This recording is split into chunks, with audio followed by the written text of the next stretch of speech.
कल हमने पार्ट 1 में केदारनाथ के बारे में कुछ बेसिक चीज़ें जानी थी। आज हम उससे आगे बढ़ेंगे।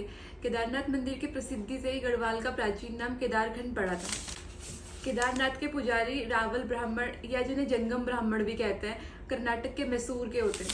केदारनाथ के कपाट दिवाली के तीसरे दिन भैया दूज को बंद होते हैं और उस दिन यहाँ पे भतूज महोत्सव या केदारनाथ के बारे में हमें पौराणिक कथा किताबों में ये पढ़ने को मिलती है कि पांडवों ने जब कुरुक्षेत्र में अपने परिचितों का, अपने परिजनों का वध कर दिया था, तो इससे उन्हें ग्लानि महसूस हो रही थी और वो इसका प्रायश्चित करने के लिए भगवान शिव का आशीर्वाद चाहते थे। लेकिन भगवान शिव उनसे मिलना नहीं चाहते थे, इसलिए उन्होंने केदारनाथ में खुद को एक बैल के रूप में समाहित कर लिया था। पांडवों द्वारा निरंतर उनका पीछा किए जाने के बाद वह सतह पर कुबड़ वाला पीछे का हिस्सा छोड़कर शेष भाग सहित पृथ्वी में समा गए थे।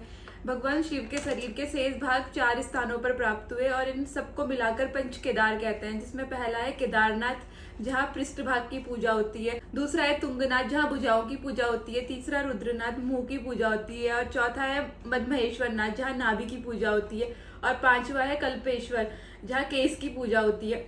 इन 5 केदारों में से 3 केदार रुद्रप्रयाग में है। पहला केदारनाथ, दूसरा तुंगनाथ और तीसरा मदमहेश्वर नाथ। अब आप मुझे कमेंट में बताओ कि 2 प्रयाग कौन से जिले में।